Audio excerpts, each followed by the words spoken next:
And welcome everyone to Black Twitch League. My name is RareAdam. Alongside me, once again, is Ito. And we're running it back from yesterday, at least in terms of casters, not in terms of games here. We've actually got a rescheduled game from Week 3, Dryads versus Dino Club here. And both of these teams looking to pick up, get a little bit more momentum. They've had a couple of reschedules, unfortunately, but they want to try and get these games under their belt. Dryads sitting at 1-1, I believe, and Dino Club at 2-0. So both of these teams looking to get a little bit more momentum as the season moves forward. Yeah, this would be the third game for both of them. I was thinking like one team would have one game more than the other one just because of how these reschedules worked out, but it turns out Dryads game yesterday at 9 p.m. got rescheduled, so this will be the third game for both of these teams. Both of the teams I expect to be doing pretty well this season. Had some strong showing, so we'll see how they start off here. And they are, I always am so surprised sometimes by how fast these teams do their bans. It really makes me know that the research has been done when they come out the gate knowing exactly what they want to ban. We're going to see some interesting bans here. Notably the Xerath ban. I have not seen that someone is gaining some Xerath respect, because boy oh boy do I not see Xerath banned very often. We see this, I think we saw the Set and the Seraphine. Okay, these are pretty common bans. I saw those recently. I think we saw those yesterday, in fact. And the J4 and the Vayne and the Lulu. Okay, all these are pretty common champions to see, so I do expect those bans. But the Xerath ban, that makes me instantly makes me very curious as to who is gaining that Xerath respect. Is Tanner in the mid lane just a Xerath the god, or just, I don't know, someone's getting Xerath respect, and I think that's super cool. Yeah, and you can see the first pick Thresh going to come through just to give Arizona a little bit more style down on that bot side, so to speak. Thresh, a very strong playmaking champion. You can get those engages. You can also disengage really well. But early pick Maokai here. Maokai was recently buffed before the Worlds patch there, and seems to be potentially a top lane pick or potentially a support as well. Could go to either one of those positions, but we saw Caitlyn yesterday go that lethality route and did a whole bunch of damage. We're going to see this Caitlyn come through again for Rem Almighty. Yeah, and this is Dino Club is such a great story team in BTL. So this will be their third season, and they, if anything, they are the most consistent on playing pretty much the same comps, and they play really solid comps, like good all-around compositions, and they kind of, I feel like each person on the team sticks within the same like 3 or 4 champions. They're not really too terribly surprised by the picks that I see here of Dinosaur Club. So the like the Maokai top lane for BW Hoff, for Bois, that's pretty expected. We've seen a lot of tank Maokai top from BW. And of course, the Caitlyn from Almighty is often paired with the Morgana bot lane, so I would expect to see potentially a Morgana bot lane from Captain Kirk. Captain Sluts, Coach Kirk, he plays the Morgana very well. The Morgana and Caitlyn bot lane has done lots of work for them, so I expect to see them probably do something similar. Maybe like an Ari or something for mid lane Dupless, and then the Delightful Jew. His Lee Sin is up. We'll see if they end up picking it. But I'm sure the side of the Dryads are and they are not rookies here in the BTL. They've also been around for multiple seasons. They know Dino Club well. Dino Club won 2 seasons ago. They got like 3rd last season. So anyone that's been around here for a while knows how Dino Club plays and would expect to see this type of team composition. We're going to see the Caitlyn and Morgana. That's always really well played by Rim and Coach Kirk in the bot lane. So happy to see it again for them. They got pretty much what they wanted. And we'll see how the bans in the second phase kind of affect how the rest of the draft goes. Yeah, we'll have to see what comes through in that second phase, but already you see the Aphelios Thresh paired up, and that's another really potent combo. It's been a little bit more of a recent pickup. Thresh gives a lot of safety to Aphelios, who needs that in the early game, at least with the Lantern. But on the flip side, as I hopefully didn't disconnect my mic there. On the flip side, Thresh does give you that potential for the engage. Morgana very good at countering that sort of playstyle, though, so should be interesting to see how these two bot lanes duke it out. But mid lane bans are now up on the dock. The Vladimir going to get banned away from Tanner there, while the Corki going to get taken away from Dupless. Yep, and that's another common Dupless pick is the Corki. So they definitely they know their opponents. Love to see it. Sometimes we'll have some games where like you can tell that the enemy just did not know their opponent, and we'll just see bans that don't make any sense, and I just get very sad. It's like, oh, you didn't even watch them last week. Like, you should know. This is not what they play. Yeah, but looking at this, I mean, considering Dryads did actually have a game last week, it was on Saturday, but I don't know if Dino Club actually had a game last week either. So might just be a little bit of well scouted out stuff here because the Kale is also going to get banned away, as well as that Hecarim. So taking away some jungle options from Pixel Wolf there, but. Right now, the Evelyn is getting hovered, and of note, Evelyn, a very strong jungler in the right hands, but a couple of hovers around. We're going to see what ends up getting locked in here. Come on. Oh, it's going to be Kha'Zix. It's going to be the Kha'Zix here. Okay. So lots of damage coming out from the jungle, from the Delightful Jew there. Might be going for the newer build where you upgrade your claws and go for Yomus, or it could be, something a little bit more consistent that we've seen the Conqueror with W evolve first. You build Gore Drinker and you just end up being really annoying as opposed to being really 1v1 heavy. So we'll see what this Kha'Zix build goes for, but the answer, the Nidalee hover right now is interesting. Does fill the niche for a AP, but Nidalee not a champion we see a whole lot of. Very, very true. And it's so rare, but every single time I say it, I'm like, okay, Nidalee is definitely a high skill expression champion. And whenever I see slow lock in Nidalee, I'm just like, okay, this person is about to, has to smurf. Because I feel like if Nidalee does not smurf early game, if she does not get ahead, as someone who has attempted because I feel the champion is so fun if you get ahead. I had like a smurf account where I just like spam Nidalee games for like 2 months. And I came to the conclusion that if I'm not 5-0 by like 3 minutes, I'm like losing the game. So I feel like Nidalee is something definitely because she doesn't feel very good in the late game if she's not super far ahead. So you definitely have to take advantage of her early power spikes. She is so good in those early scuffles and early 1v1s and those early ganks. So definitely looking forward to see. I think it'll be Shifo that'll likely be jungling for them. Take advantage of that. Yeah, and we got that Sylas lock-in, so a couple of really good ultimates to steal. You have that Caitlyn ultimate to steal. You have the Morgana ultimate, which is very good. Maokai ultimate as well. And Syndra going to be that answer in the mid lane. We saw that Akshan hover for quite a little bit of time there, but looks like it's going to be the Sylas into the Syndra, and Syndra generally does quite well into Sylas in that mid lane. Yeah, has the, I believe it's Scatter the Weak too, like kind of make him back off whenever he tries to go in. And also another good control mage in the mid lane, something we will expect from Dupless. Be interested to see the Dupless. Also, I found out who was getting the Xerath. I was doing some research here. I forgot who's getting the Xerath spec. It's actually Arizona style on the support Xerath. Getting the support Xerath spec because you go to his op.gg, and this is how I know that people are doing their research. And he has like 20 gigs of Xerath in a row and so, as support and just like absolutely killing it. So I see where the Xerath is happening. And Xerath support is one of those things that you see from time to time in solo queue. It's always one of those champions that sometimes you hate playing against, but you also hate playing against, or you hate playing against it even more than you hate playing with it sometimes. It can be very polarizing there. Does a whole bunch of damage, but also very squishy. So interesting to see that get banned away. Might be something that if they want to leave it up, it might be something they can take advantage of, but they just seem just to want to give that respect over to Arizona style. But overall, we've got ourselves an interesting draft here. The Trundle was also locked in early, and that's actually a top lane Trundle for Yucca going into the Maokai. Trundle seen as someone who can take advantage of tanks if they take Aftershock. Maokai might have to adjust accordingly, but really going to be interested to see how this top jungle synergy works, because we have Maokai Kha'Zix versus a Trundle Nidalee.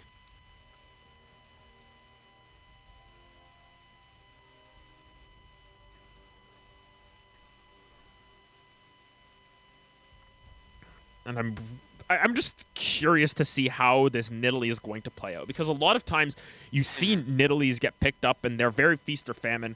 Kha'Zix is also a very feast or famine champion, so what are we expecting to see out of these two junglers here in terms of early game and how they can interact with the laners here?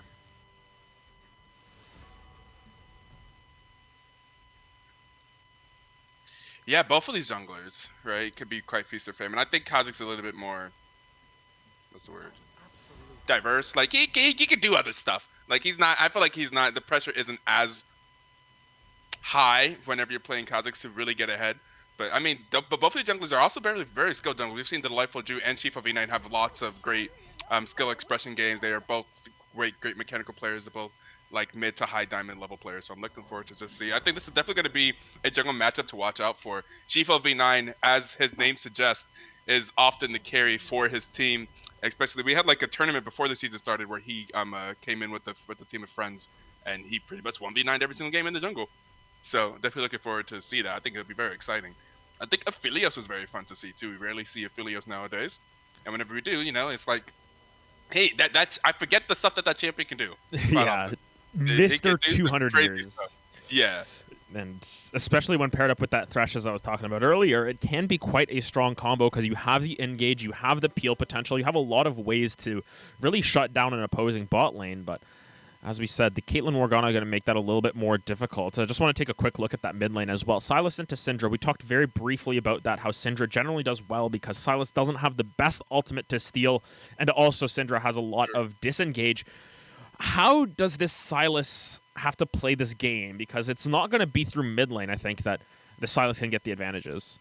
Well, Silas, there is lots of roaming opportunities. Like I feel like whenever I'm playing like a mid lane situation where you don't want to be mid lane a lot, you kind of look to see if your side lanes have good, I say gank assist, like good CC, like good ways to follow up on a gank. And I felt like both of the top lane. I felt like the Chana Pillar can be very good at helping with an engage, and I felt like, of course, Thresh is everything helps with getting engaged from a link. So I think as if Silas is able to get some roams here, or just kind of do some 2v2s with the jungler, because we know that Nidalee has to play aggressively, that he can have a very good game just by playing off of his teammates. He doesn't necessarily have to win through mid lane. And we'll have to see exactly what they opt to go for in terms of early game strategy. But I just want to get your prediction once again. Who's going to take game one here, Ito? I expect Shifo V9 to do some crazy stuff on Nidalee, and I'm going to go ahead and give it to Dryads for game one. I just really want to see cool Nidalee stuff, so I'll put it there. So we'll see if Ito is correct. He was 1 for 1 yesterday in terms of predictions. We did not get the full stretch that we were expecting, but regardless, we'll have to see how everything works out in game one here. You're watching a special stream here, 3 p.m. on a Sunday for BTL. We're going to be right back with game one of Dryads versus Dino Club. Don't go anywhere.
And welcome back, everyone, to Black Twitch League. My name is RareAdam. Alongside me is Ito, and we're going to be having ourselves a little bit of a matinee performance here between Dryads and Dino Club.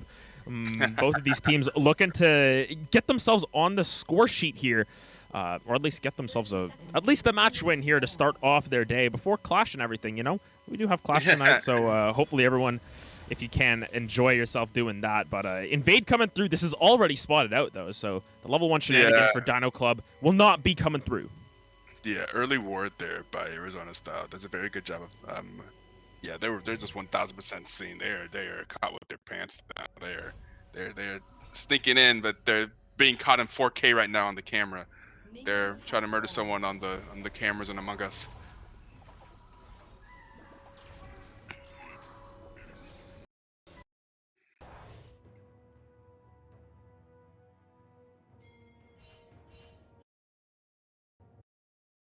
Oh my god, this is so annoying. Any of you guys out there ever have that Windows bug where your taskbar just won't go away when you're in a full screen game, and it's just staying there? Yeah, and it seems like my microphone is angry at me as well. Hopefully that fixed things up, but we'll make sure we are all good to go. Just doing a whole bunch of sound settings in the meantime, but thus far, our laning phase is going exactly as we expect. Yeah. Nothing crazy happening. Yeah, we see the jungle is started on opposite sides of the map, so we'll see if that ends up turning into something. We'll see if we see an early top side from Italy and early bot side from Kazakhs, or if they just kind of full clear here. I expect to see both of these junglers do early game stuff just by the nature of how these junglers typically play. We'll keep an eye on how everything ends up playing out here. As thus far, Rim Almighty going to be getting a little bit of that early game strength that you get out of Caitlyn's 650 range, especially at level 1. Oh yeah. Caitlyn Morgana, baby. Woo! I think at some point, oh my god, what is this? Trundle skin. What is this? Yeah, Trundle's just walking forward. I didn't even realize what that was at first. I didn't realize that was his like domain. Cause like, wait, what is this? I've never seen this. What is this purple stuff that I'm watching right now? That's cool. Yeah, seems like Trundle has the better of that trade up on that top side. Trundle definitely going to have more damage than Boff in the early game here, and look at that damage. It's constant coming out from this Trundle. The passive really making sure that Trundle stays healthy, but in the mid lane, Tanner's having a tough time against Dupless. Yeah, Dupless, one of the stronger mid laners in this league too, definitely punishing the weaknesses that Silas will have in that lane. And yeah, I definitely see it as 100% mid priority right now. If anything was happening between the junglers, Syndra there years before Silas. Definitely going to make sure that they are always on the scene, but thus far, actually, good root landing under turn onto Pixel Wolf here. They're keep trying to make plays happen in this bot side, but thus far, it's Caitlyn's domain. And also of note, going for the fleet footwork, which may mean that it is more of an on-hit variant, or, you know, the general crit chance Caitlyn that you normally see. So gonna have to keep our eye on how that works out. Yeah, probably not. It's just probably not going to be the lethality Caitlyn. It could still be.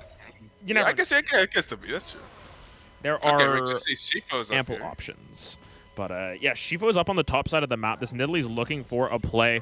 Kazakhs is also on this side of the map, so could look for a reply as well, but kind of junglers are just kind of sitting there for now. They haven't really had much action. In general, this game, not a whole lot of action either way, just a little bit of trading back and forth. Everyone's got their summoners up, so no early trades, but Boaf might be in a little bit of trouble now. Shifo's going to be coming in, going to get rooted up there, but going to get the flash out of that. Maokai is going to be the knockdown there from Yucca to pick up first blood on the top side of the map, and that's the first piece of action we've got. Like I said, we expect Nidalee to try and do some early things here at level 3. First gank, first kill, or first assist, that's good. It's what they want to see. See, Maokai teleports back to the lane and is already back. Yes, already back in that lane. Just needing to shove that out, but you can see Yucca as well use that teleport. The Vampiric Scepter is going to come through, which may mean Blade of the Ruin King. Could mean to get some off-meta shenanigans going there as well, but Vamp Scepter just means that Trundle has absolute control over this lane. But down on the bot side here, a big trade between Pixel Wolf and Rim Almighty, and Pixel Wolf's taking the worst end of that. Arizona style as well, taking down under 200 HP as this Caitlyn Morgana is putting in work as we expected. Yeah. Yeah. I mean, and these two have played Caitlyn Morgana and BTL for like a year and a half now. Like, this is their most common bot lane. They are definitely well experienced in this matchup. Yeah, they've got themselves quite the experience on that, so to speak, but as it stands right now, we're going to have to see what's going to happen on this top side, because now Boaf, without any flash, is going to get ganked once again. Dodges away from that Nidalee Spear, but looks like Yucca's just got enough damage to clean this one up. Spear going to miss once more. Looks like they're trying to give it over to Shifo here, and it will be that Nidalee picking up the kill. Meanwhile, on the bot side, though, Rim Almighty's able to pick up a kill onto Arizona style, so they get one back for themselves, and Dino Club are keeping this one close. Indeed they are. There's the ultimate. Yeah, we were talking about how this ultimate from Silas is still at ultimate. I'm assuming he only gets 3 balls. Ooh, goodness. And a big trade in that bot side, but Rim Almighty almost gets taken down by Turret Pixel Wolf, living with that heal, but Rim playing with fire as well. Looking at this play, but look at that stun coming through from Dupless. Going to try and go forward with that outplay button. It is only 3 balls that get thrown down. Dupless going to flash forward to get the outplay onto Tanner, but Shifo's going to follow this one up. The Javelins have not been on point thus far, but regardless. It doesn't matter. Yeah. It doesn't have to. If you play if you're close enough to just auto him down, I guess. It's all good. 2-0-1, 100% KP here from Nidalee. From Shifo. Shifo trying to do similar to what we saw Expo do yesterday in the jungle. Yeah, just really being able to put the hurt down in this early game on a Nidalee, and it's really important for Nids to be able to stay strong, because the champion does fall off come later game, but this Kha'Zix right now has just been farming up. Haven't really been able to see what the Delightful Jew wants to go for here, because we haven't seen him participate in anything yet. Yeah, just kind of, okay, look for, perhaps this could be 1v1 here. See how this goes. Do you want this? Nidalee definitely has the advantage from the kills, and it says, ooh, spear landing is going to be a death. Yeah, gonna be the kill going to Tanner there, so able to get onto the board after getting killed early on in that lane. Delightful Jew's first kill participation is unfortunately for the enemy team, but thus far, Dryads are starting off really strong here, picking themselves up about a 1,000 gold lead, and with this state of the game at 8 minutes here, it's really good for this Nidalee to be this strong. She has her Sork Shoes as well as that Hextech Alternator, so will be dishing out a decent amount of damage. Very true. Also figured out my mic issues. It's because I had 2 things plugged into my mic, which I normally use just to stabilize the sound. Today it was not cooperating, so... okay. There should be no more buzzing. Very sorry for anyone who heard that off the get-go, but for the time being, we should have that fixed. Yep. I no longer hear it. Nice. Let's go. We're figuring things out on stream as it happens. But looking at figuring out my taskbar issue too. Yeah, everyone's figuring out their issues, but Arizona style has one issue, and it's the fact that they cannot dodge a Dark Binding to save their life. Taking a good chunk there. Guardian is forced to be popped, but under this tower, Yucca does not give a damn about what this Maokai is throwing at him. Just walking up to that tower, biting it down, but looking at the bot side, it looks like it's going to be a big play. Arizona style, going to get rooted up once again. Pixel Wolf now on the run, but will get taken down by that Unleashed Power. Good play on that bot side. 4 members come down, and they get 2 kills onto the bot lane. Really well played from Dino Club. Very true, and yeah, Kha'Zix gonna get a kill and assist there, get himself on the board. Like, okay, I'm out here doing jungle things too. And it's gonna be a dragon going over to Dino Club as well.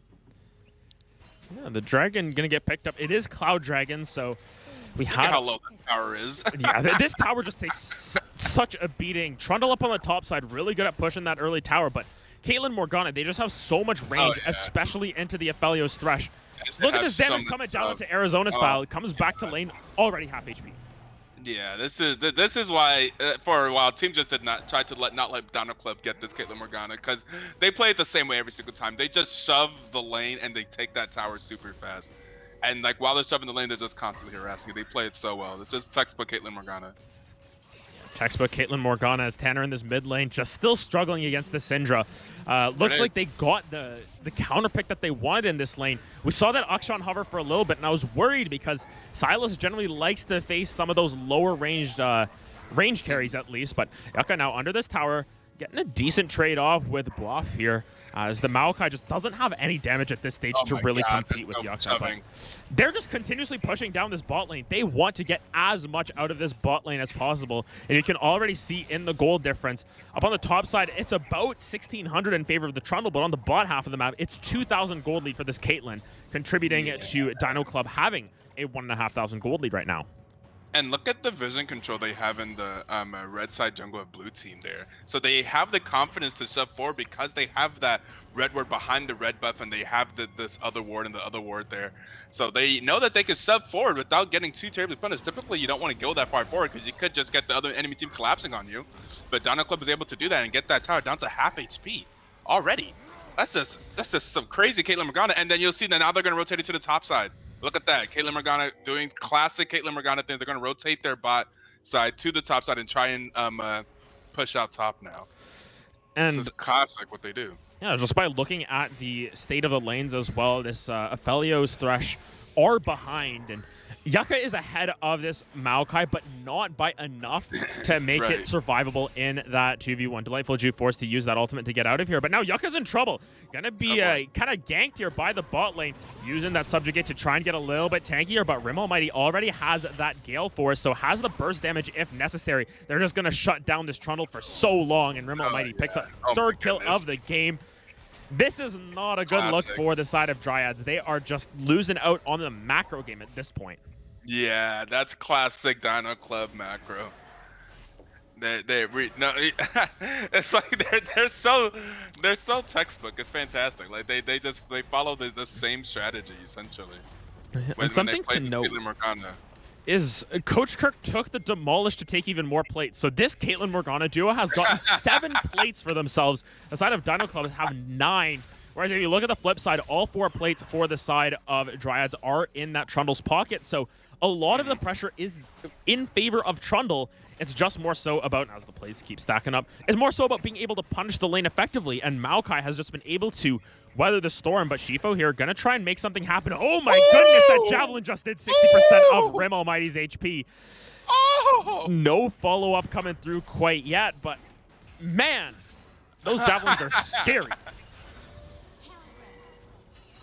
Yeah, okay, so of course Dryads has to respawn and rotate their bot lane to the top side as well. And now top lanes will be bot lane, and this gives Maokai a long lane.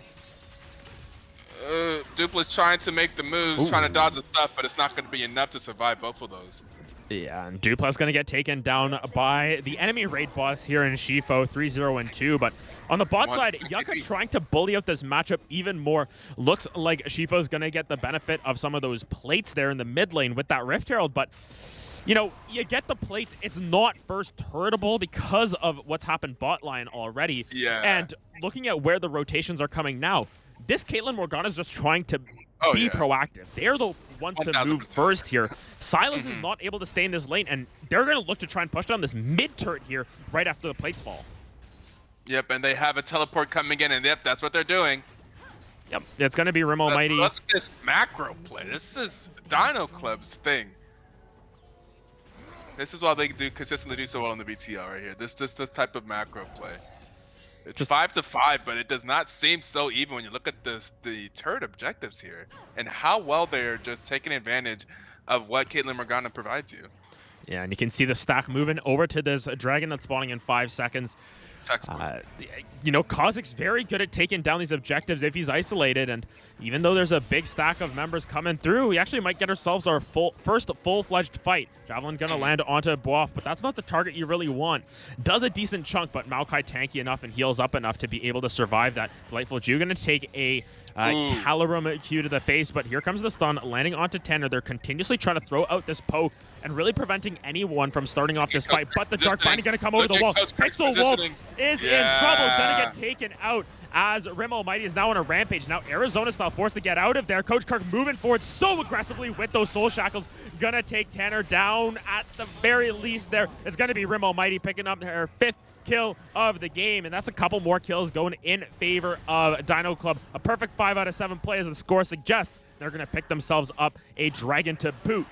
Dino Club are just continuously outplaying, not by their micro per se, but by their macro skill. Yeah, this is why Coach Captain Kirk is always an all-star in the BTL for the past few seasons he's played, and always in the MVP talks. He is just playing like look at if you saw his positioning in that last team fight deep in the Dragons pit, they had no idea that he was there and made it the binding so much easier to land, and then he runs forward with the ultimate and just does so much in that fight. He's just the quintessential support player and just making sure that he's just making his presence known and doing a lot here. Very well played. Gotta love it. Yeah, you can say that Coach Kirk was there before James Bond because got 006 license to assist there thus far. With that Shrelias as well, gonna make sure that the team is able to get the engages off in these fights. And thus far, Rim Almighty has been spectacular thus far. 5-0 and 1. Really the only kill that they didn't take a part of was the one that happened mid lane, the solo kill by Dupless, but they're just going to try and take down more of these turrets. You can see they're moving up towards that top side. Once again, the Aphelios and Thresh are not there, and they know this. So once again, very strong macro coming through from Dino Club as they look to pick themselves up a couple more fossils there's the thing. Turn these towers to ruin. Yep, and this top tower is all but down. It's dead, yeah, for sure. Gonna get taken down. There's a couple of demolishes on their side, so they're just continuously rotating around to take down these towers. Shifo now might be in a little bit of trouble as the vision prio, I want to point out, just so much in favor of the side of Dino Club. I'm going to toggle this on the stream here. You can see how much vision they have in that top quadrant of the enemy jungle. Meanwhile, you flip the vision around, there is absolutely nothing on the enemy side for the side of Dryads. Yeah. Their jungle, while it should be their friend, considering their name, is not their friend thus far. Now Tanner going to get caught out, or is Dupless the one who is caught out here? Javelin going to land a lot of damage coming down. Shifo going to actually miss, getting rooted up here, and on the outplay button going to come down. Shut down going into that Syndra's pocket, while Rim Almighty now might be in a little bit of a situation, but got those fancy feet. Arizona style actually going to be the one who's taken down quite low. The forward. Did he get it? One more attack. It's not going to be enough, but now Pixel Wolf is on the run. What that would have been such a clip. I feel like that should still be a clip. Rim Almighty was doing to a fancy feet. He was like, I'm quite powerful, by the way. Don't think you can just walk up to me and kill me. It's like, I'm not just gonna run away. You would expect Caitlyn to run away, but he's like, no, I'm fighting this. Yeah, Trundle on the top side, though, gonna pick up the first turret for Dryads here. They're able to get onto the structure sheet here. But it is a 4,000 gold deficit for them, and a lot of that, as you are saying, continuously, just through Rim and Coach Kirk rotating around the map so efficiently, as well as Dupless outplaying the 1v2, or the what looked to be a 1v2 for a little bit, ends up being a 2v2 in the bot side. Ends up getting that kill onto Shifo with a really well-timed flash. Yeah, that was really well done. Definitely could have easily gone the other way there. But clutch teleport coming in from the Maokai, and just good movement. And survival skills there by Dupless. Could it be another Rift Herald? I believe they got the first Rift Herald as well. I think they used that mid. So both Rift Heralds going over to Dryads. Yeah, this is a way for them to try to even up all these structures that they've just been losing to Caitlyn Morgana. And in some ways it has worked for them. They got a decent chunk out of that mid turret. The pressure that Trundle has had top lane is actually putting that tier 2 top lane down pretty low, and with the recent changes, side lane tier 2s are worth a lot more gold, so that could be one way that they get themselves back into this one. Of course, working on that Blade of the Ruined King right now for the Trundle, looking to really win that 1v1 against the Maokai, but it is still quite a significant gold lead for the side of Dino Club. They are looking to excavate and obliterate, so to speak. This vision control is so ridiculous here. And the Fnatic pushing. Yeah. Oh, who's it gonna be? The thumbs up. They're very patient.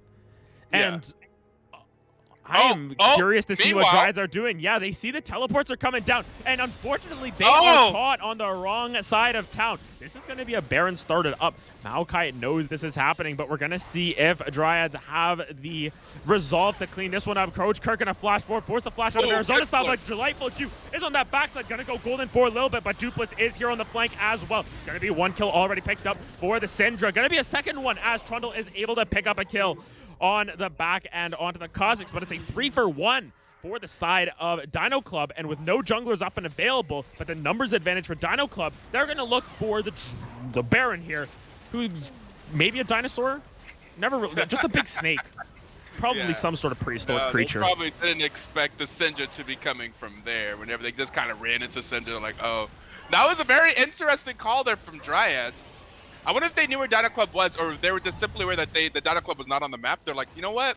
Maybe we can get a quick little Baron in here. But unfortunately, like, if BW Hoff was with them in that bush, then they can do that Baron in time. But yeah, the Maokai being so close to the Baron and them having the vision. Again, just this vision control. You see that vision that's right there, like by the blue buff there that just went out. Like, it's just really hard to do anything without Dino Club knowing. They just have just so much information right now. And they have a lot of priority over this dragon as well. They've got themselves the Baron. It's a 6,000 gold lead. Arizona Style is going to be the one to get chunked out first, as Delightful Jew did actually opt for the W Evolve second, I believe, so did go for upgraded claws, but did not build the Youmuu's first item like I was expecting, at least. Very popular first item now considering the buffs, but now Tanner in a little bit of a pickle here. Gonna be a 1v3, soon to be a 1v4. We'll see if the Sylas can get out of there, but gonna use the Unleashed Power. Unfortunately, it's just not enough. You only have the Everfrost, not gonna be able to take down Rim, and Boaf gonna get onto the board here with their first kill of the game. Been participating a lot more than we would expected of a top laner. 1, 2, and 6 on this Maokai, but a lot of pressure for the side of Dino Club now. They've got Soul Point, they've got the Baron, and while Yucca is able to get a successful split push to pick up that tier 2 tower, this Rift Herald that they picked up isn't going to get much value at this point, because you're already kind of falling behind in terms of gold on the important members, the Caitlyn and the Syndra, and at this point, Nidalee's starting to fall off a cliff. Yeah, whenever the league gets to the point, and like, not only want to become, oh, look at all these people in the chat asking if we want to become famous. No, thank you. Oh, I love those. You know, there's the hate raiders as well, all the Hoss accounts. Yeah, the Hoss accounts, those are annoying, and so are the, hey, want to become famous, come here and get a bunch of followers. And I'm like, okay, so you're going to steal my social insurance number. I don't appreciate that. I would rather be a nobody, or as Don Wop called me, a street performer caster, than become famous and have my identity stolen. But Pixel Wolf forced to burn both of the sums just by threat of the outplay button from Dupless. And this Baron push is going to continue as Kha'Zix picked up that Umbral Glaive, taking a little bit more of a supportive role this time around. Yeah, they're just dominating the vision game. Just absolutely, completely annihilating the vision game right now. And it's funny because like the vision numbers that you can see, it don't make it look like they're dominating, but you just have to just look at the map and look at the vision lines. And a lot of that is also enabled by just the turrets that they were able to take early on, because Kayla Morgana, if you're able to take the turrets, you can goodness. Rim is just absolutely obliterating Arizona Style there. Yucca was able to pick up a tier 1 on the bot side, but Shifo now in a little bit of trouble. Ace in the hole gonna come down as Yucca winning out on that 1v1 on the bot side. Might actually go down to tower. Oh, gets not enough healing. Yucca will go 1-for-1 on that bot side as 2 kills are picked up on that Baron push. And as the buff expires, they're able to pick up that middle inhibitor. So while Yucca is able to pick up their 3rd tower of the game, it's really only your Trundle as your win condition. That's the biggest positive light they have right now. Yucca and Trundle is definitely winning that side lane matchup versus Maokai, as you would expect. And he's able to pick up some towers whenever he's able to do that. But in the meantime, the rest of your team is just dying. Oh my god, look at Rim Almighty. He's feeling it. Yeah, Rim Almighty 8-0-2 on this Caitlyn, just taking over this game. Tanner going to be going into the Zanyas, but against the Caitlyn, doesn't get the trap down in time. Yeah. Able to stay alive, but 8-0-2 on this Caitlyn. Almost pretty sure once they back, it's going to be 3.5 items, but Teleport going to come through. They're going to pick up this second inhibitor without too much of a fight. They just got too much of a front line. Arizona style actually going to land at the hook onto Delightful Jew, but here comes Boab with the engage here. Tanner's going to be going in to try and reply, but on the backside, Duplis is doing so much damage. Shifo actually going to get the outplay there and pick up an extra kill. Pixel Wolf ulting gets a decent amount of healing, but Coach Kirk just going to move forward, and that might be game. Dino Club play the macro game incredibly cleanly. They're able to pick up turret after turret, and this split push from Yucca is not enough. This will be game one going in favor of Dino Club. This Caitlyn, absolute MVP performance, 9-0-4 for Rim Almighty, and they're just gonna, I don't know if I give MVP to Kayla whenever the Morgana is 1-0-15. Oh my goodness, yeah, just saw that as well. Coach Kirk playing that incredibly well, but just that's a game where you say in chat, bot gap. Oh yeah, oh my goodness, just incredibly well played by the bot lane there of Dino Club.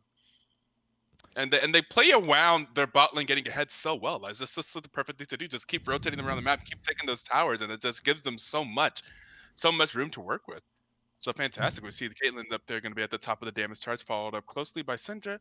And then looks like by Maokai did slightly more damage than Trundle.